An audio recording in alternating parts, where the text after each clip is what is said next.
आइए आज हम ग्लिम्पसेज ऑफ इंडिया जो कि 3 भागों में विभक्त है उनके लॉन्ग आंसर के बारे में देखें।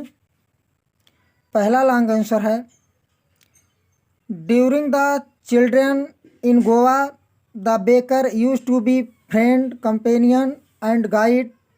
What does this statement imply in relation to the characters of the baker. मतलब हमारे बचपन के दौरान गोवा में बेकर हमारे मित्र साथी और मार्गदर्शक होते थे।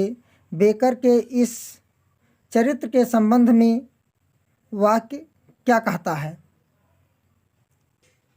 तो इसका आंसर होगा this statement tells us that the baker was a very respected person in Goa. मतलब ये कथन बताता है कि बेकर गोवा में एक बहुत सम्मानित व्यक्ति होता था। He would guide the children about good behaviour. वो बच्चों के अच्छे व्यवहार के लिए उनका मार्गदर्शन करता था। As he mildly rebuked them for peeping into his basket. जैसा कि वो नम्रतापूर्वक हल्की डांट बच्चों को देता था कि वो उसकी टोकरी में ना झांके, मतलब अपने टोकरी में झांकने के लिए उनको हल्का सा डांटता था। And giving respect to elders, और बड़ों को का सम्मान देता था। When he wished good morning to the lady of the house, जब वो घर की महिला को गुड मॉर्निंग कह करके अभिवादन करता था। ही वॉज वेरी इनफॉर्मल, वो बहुत सामान्य था। और विथ द चिल्ड्रन, बच्चों के साथ। So the author considered him as a friend and companion. इसलिए लेखक सोचता है कि वो एक मित्र और साथी था। Thus we can say that baker in Goa was an important character. और इस तरह हम कह सकते हैं कि गोवा में बेकर एक महत्वपूर्ण व्यक्ति था।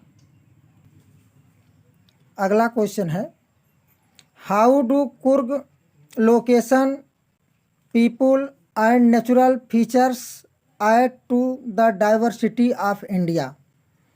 मतलब कुर्ग के स्थानों, लोगों और प्राकृतिक तत्वों के द्वारा भारत विविधता किस तरह दिखती है।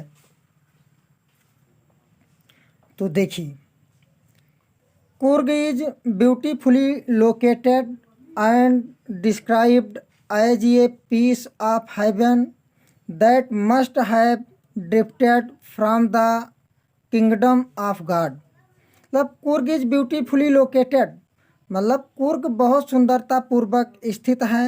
And described as a piece of heaven, और इसे स्वर्ग के टुकड़े के रूप में दर्शाया गया है, वर्णन किया गया है। That must have drifted from the kingdom of God, जो अवश्य ही ईश्वर के साम्राज्य से हवा के द्वारा ला करके फेंक दिया गया है।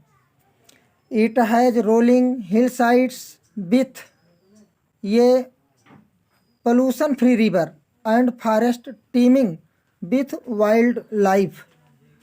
It has rolling hillside with ये pollution free river.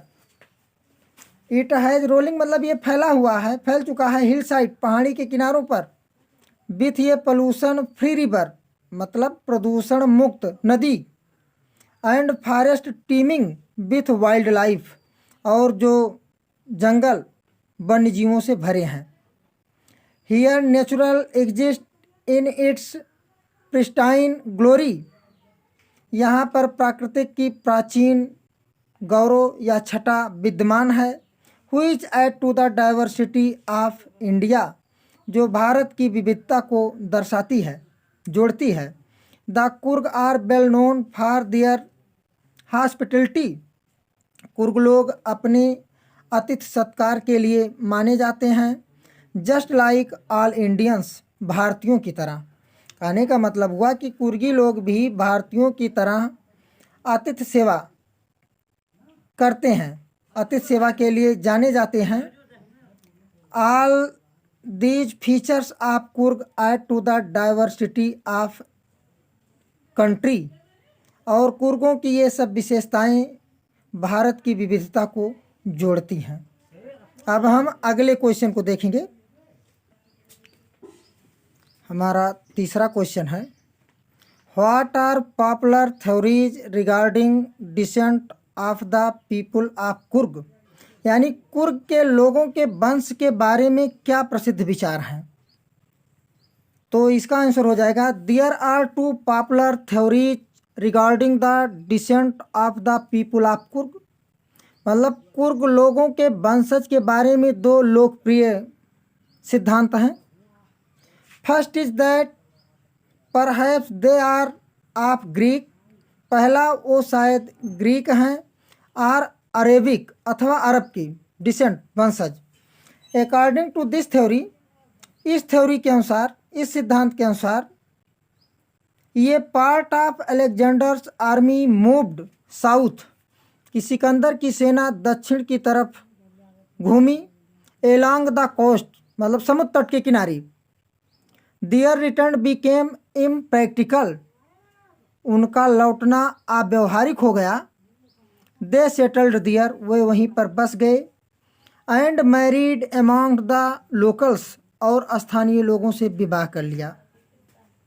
The other theory tells us, दूसरी थ्योरी हमें बताती है, that they are descent of Arabs, कि वह अरब के वंशज हैं। As their dress resembles kufia owned by the Arabs and the Kurds. जैसे कि अरब के लोग जो कुफिया ड्रेस पहनते हैं या और कुर्द लोग पहनते हैं, उनका पहनावा भी उनसे मिलता जुलता है, इसलिए ये भी कहा जाता है कि वह अरब के वंशज हैं। अगला क्वेश्चन है, व्हाट आर बॉल एंड बॉलिन हार्स, why are they necessary and when. मतलब व्हाट आर बॉल एंड बॉलिन हार्स, बॉल और बॉलिन हार्स क्या हैं, व्हाई आर दे नेसेसरी, वह आवश्यक क्यों हैं, एंड व्हेन, और कब। तो देखिए, पहले हम देखते हैं कि बॉल और बॉलिन हार्स क्या हैं।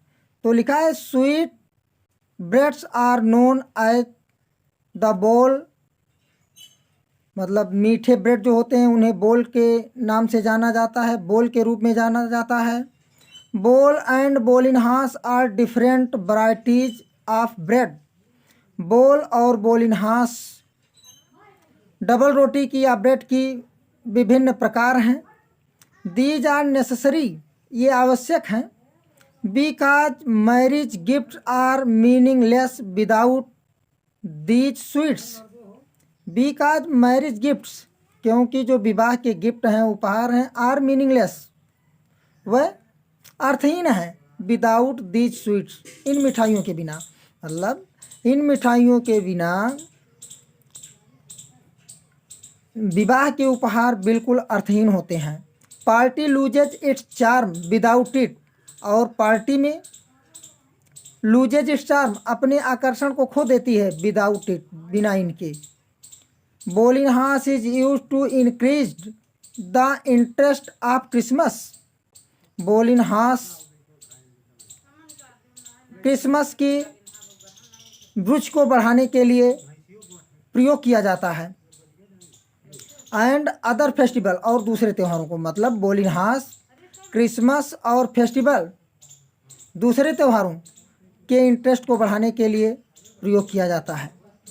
Thus we can say that ball and bowling horse are must for Christmas as well as other festival। इस प्रकार हम कह सकते हैं कि बॉल और बॉलिन हार्स क्रिसमस और साथ ही साथ दूसरे त्योहारों के लिए आवश्यक है।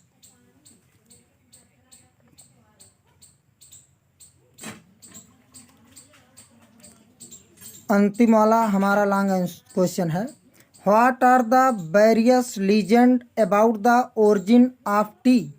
मतलब चाय के उद्गम के विषय में अनेक किंवदंतियाँ क्या हैं, चाय की उत्पत्ति कैसे हुई है, इसके बारे में कौन कौन सी कहानियाँ कही जाती हैं।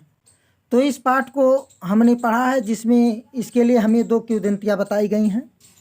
एक बताया गया है चाइनीज सम्राट के बारे में, जो पानी उबाल कर पीता था, और दूसरा हिंदू धर्म भारत का लीजेंड है, जिसमें वो बौद्ध धर्म के जो महंत जी थे वो अपनी आईलिट को काट करके फेंक दिए थे और उस पर पेड़ उगाए थे, उससे उत्पत्ति मानते हैं। तो इसको हम किस तरह लिखेंगे, देखिए। तो there are 2 legends about the origin of tea according to the lesson. पाठ के अनुसार चाय के उद्गम के विषय में 2 किंवदंतियाँ हैं। One about is Chinese emperor, एक चाइनीज बादशाह के बारे में, who always boiled water before drinking it, जो हमेशा पीने से पहले पानी को उबालता था।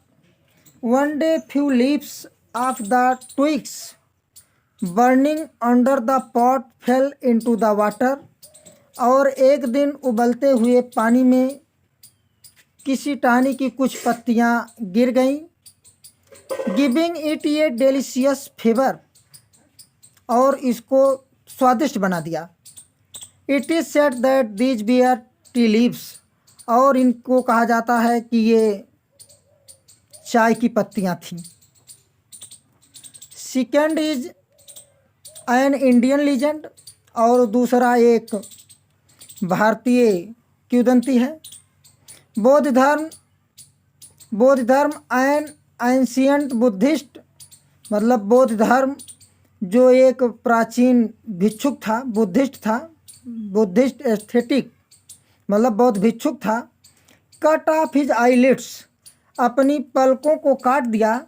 Because he felt sleepy during the meditations, क्योंकि जब वो ध्यान मग्न होता था, ध्यान लगाता था, ध्यान लगाने के दौरान उसको नींद महसूस होती थी। Then tea plants 10 tea plants grew out of the eyelids, और 10 चाय के पौधे पलक पर उगाए। The leaves of these plants when put in the hot water, और इन पौधों के पत्तियों को जब गर्म पानी में डाला जाता था, एंड ड्रंक और पिया जाता था, बैन स्लीप, तो नींद गायब हो जाती थी। इस तरह से 2 किंवदंतियाँ हैं, मतलब कि आईलिड पर पलक पर उसके पेड़ यानी पौधे उगाए और उसकी पत्तियों को पीने से नींद गायब हो जाती है, तो उसको चाय का नाम दे दिया गया। एक आपने देखा चाइनीज वाले में कि वो पानी उबाल रहा था, ऊपर से कुछ पत्तियां गिरी और उसको पीने से वो पानी स्वादिष्ट लगा, तो उसको माना गया कि ये चाय की पत्तियां थीं। तो इस वीडियो में मैंने आप लोगों को द ग्लिम्पसेज ऑफ इंडिया के लॉन्ग आंसर को पूरा करवा दिया। शॉर्ट आंसर हम पहले ही पूरा करवा चुके हैं। इसी तरह अगले पार्ट के शॉर्ट एवं लॉन्ग आंसर को देखने के लिए, पाने के लिए आप लगातार हमारे वीडियो को देखते रहें, और जो लोग हमारे चैनल को सब्सक्राइब नहीं किए हैं वो सब्सक्राइब करें और बेल आइकन को दबाएं, जिससे उनके पास नोटिफिकेशन पहुंचता रहे।